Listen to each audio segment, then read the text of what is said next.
Hey! It's Tuesday. I don't know about you, but Monday was quite a Monday. Um, and I'm all about staying positive. So, how do I stay positive? How do I stay positive with, let me tell you, the drama that ensues? Um, so, how do you stay positive when you survive Monday and you get to Tuesday and still homeschooling is just not going great because your team's not great? So, for one, there's always red wine. Go ahead, laugh, throw me an emoji. Red wine is fantastic. So that also keeps me happy. Other practices, which I'm going to get more serious. I will say, I am so thankful for I live in a condo. I'm so thankful for my upstairs lady who also has a child, and my children go and play with the child. So I am so thankful, so thankful. Like, it makes me so happy seeing my kids play and getting a break. It is really nice. So let's get on the more serious note. It's mindfulness. And I didn't post on Mindfulness Monday because Monday was so crazy for me. But I did post a photo with a quote that says, "Let your dreams be bigger than your excuses." Because I will tell you, oh, honey, I have so many things that I could use as an excuse. And I know you felt it too, that we could use COVID as an excuse. And we could let it be our excuse to not exercise because we're stressed, eat poorly because we're stressed, just lay around and do nothing, to mope, to worry, to get caught up in the drama. We could totally use that as an excuse. And I am in no way saying that that is not a valid excuse. Because if it has left you heavy, then I am not saying this to make you feel guilty, because you have every right to feel heavy. I've had my days where I have felt heavy. However, the only way to triumph over that, to shine above that, is to let your dreams be bigger. And to let your dreams be bigger, we have to let the emotions flow through us. So as I felt the stress yesterday and today, I had to stop. I closed my eyes and I just imagined the stress flowing through me and out. I think we have this big idea that if we just become hard and we just, become tough and we just push the stress aside, it won't get to us. But that's not how it works. And that's all of our problems in life. Whatever problem you have in life, if you try to just ignore it, it is most likely coming back over and over and over again. How many times have we had those scenarios where the same problem just keeps revisiting, maybe every few years or every month? Because you're probably trying to ignore it and you're not letting it flow through you. So take a moment, and instead of being pelted over and over by this problem that wants to be addressed, just let it flow through you, experience it. You don't have to understand it, but you can try to. Just let it be felt and let it flow through instead of getting stuck on you and creating this armor that you then have to shed. And just allow yourself to breathe. And allow yourself to just lay down and relax. I often take little 10, 15-minute breaks. I'll set a timer and I just lay there and I just let go. I just let myself, that feeling of trying to float, that is the feeling that I use. I just let it go. Let myself breathe, let my lungs expand. And sometimes I can feel, I'm having tightness right here. I'm letting it open up. I'm letting the breath come in. I'm letting myself recharge, recover, letting myself heal a little bit. And then I go back to whatever it was I was doing, because then I'm coming at it from a calm state instead of a stressed state. So that is one thing that I do. I'm telling you, like, dancing is amazing. Like, especially if you have a hard time letting go, just let yourself flow. This is another like feeling of flow. Turn on your jams. You can put your headphones in, and just let yourself move. It does not have to be pretty. Just allow yourself to move. And you know when you like really let loose and you feel it, and you just feel it in your body, and you feel yourself flowing and letting go, it is so healing, so healing. You can go in your bathroom and shut the door, go in your bedroom, shut the door, and just give yourself like 10 minutes to just, yes, dance it out. Just dance it out, because the same thing is happening. We're letting it go. We're preventing the buildup from happening. And I recommend doing that. Like, I also, I know my bestie can relate. Like, I get on the verge of anxiety and panic attacks. I've had one or two. They're not pretty. And I think externally, no one really knows what's going on, but internally they are not pretty. And not allowing yourself to get there. So often we get to that point because we're allowing ourselves to just get used to stress, just get used to blocking the feelings. And when we can recognize that the breathing is changing, we can recognize that we just need to take a moment, and just take a moment and let it go and let it flow through you.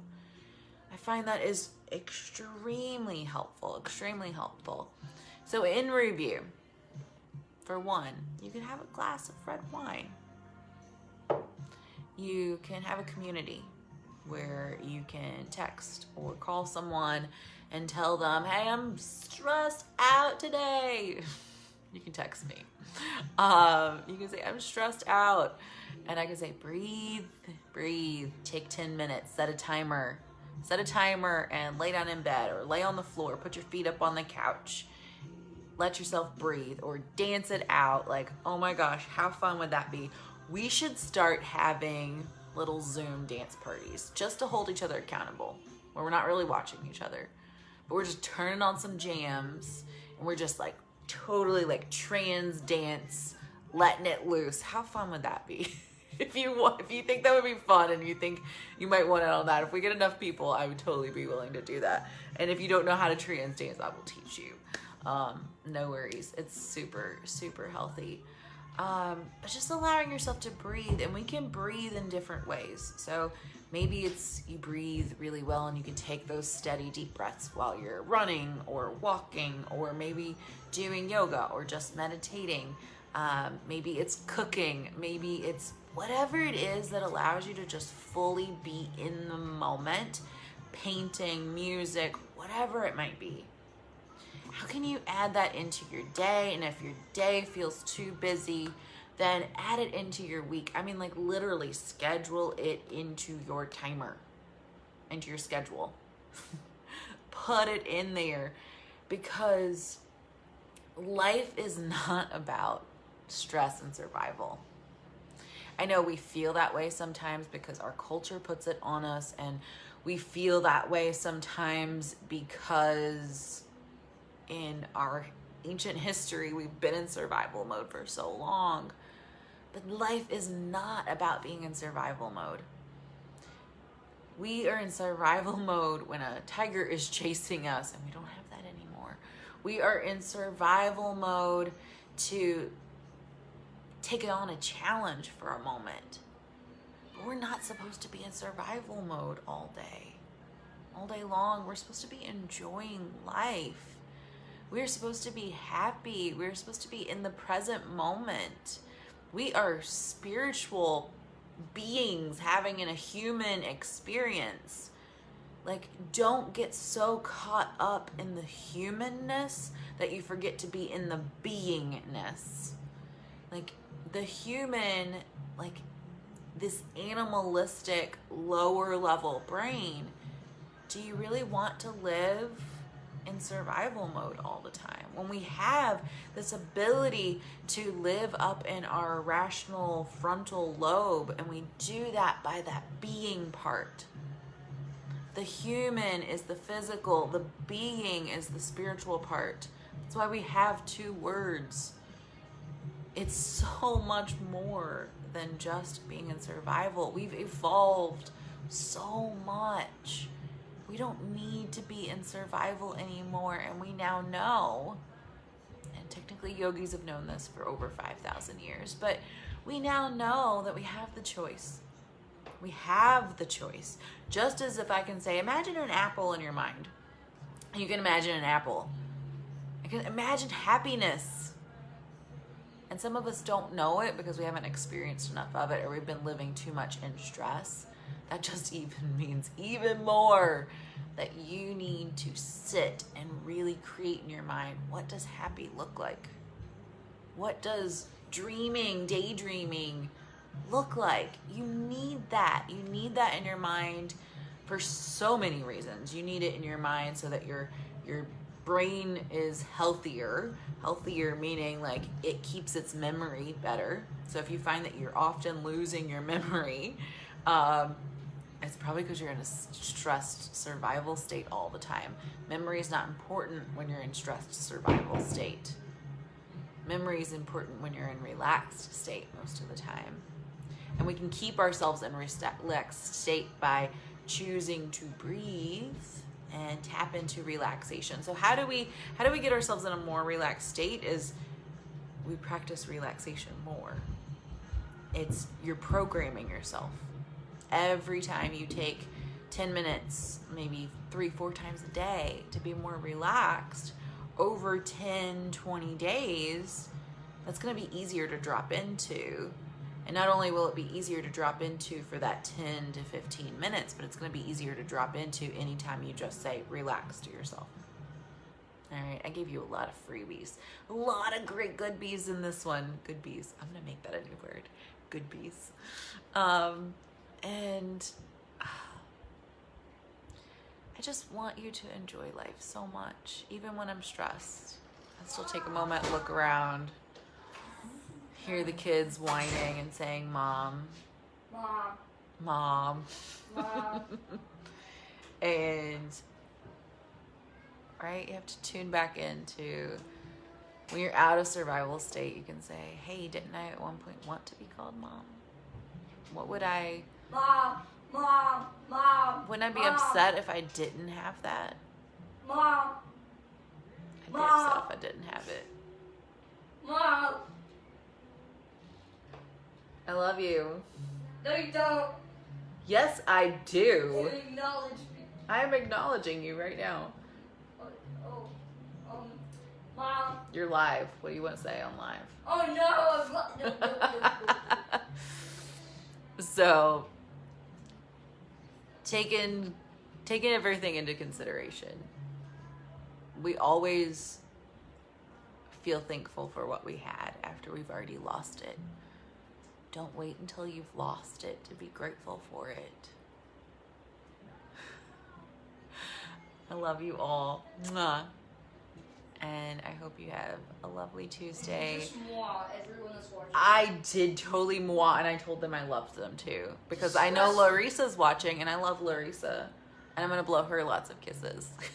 Okay. So I hope you have a lovely rest of the week. And if you are getting stressed, by all means, just text me, text a friend, and say I'm stressed. It also gives them permission to text you with that they're stressed as well. And we need those authentic, deep relationships. To my YouTube channel so I can get freaking money. Oh, Maddie said she wants you to subscribe to her YouTube channel so that she gets money. Which money. Our family YouTube channel is getting really close to 1,000 subscribers. It's Nally Wellness. Or I think I might have changed it to Nally Family Wellness, but you can go to YouTube/Nally Wellness. And we get to that 1,000 subscribers, and we can start running ads, which, oh, I'm sure that's so exciting for you. But it's really exciting for me and the kids because they're like, I just want money so I can play more video games. And I'm like, I want money so I can pay for you to have a tutor. All right, I will see you later. Bye.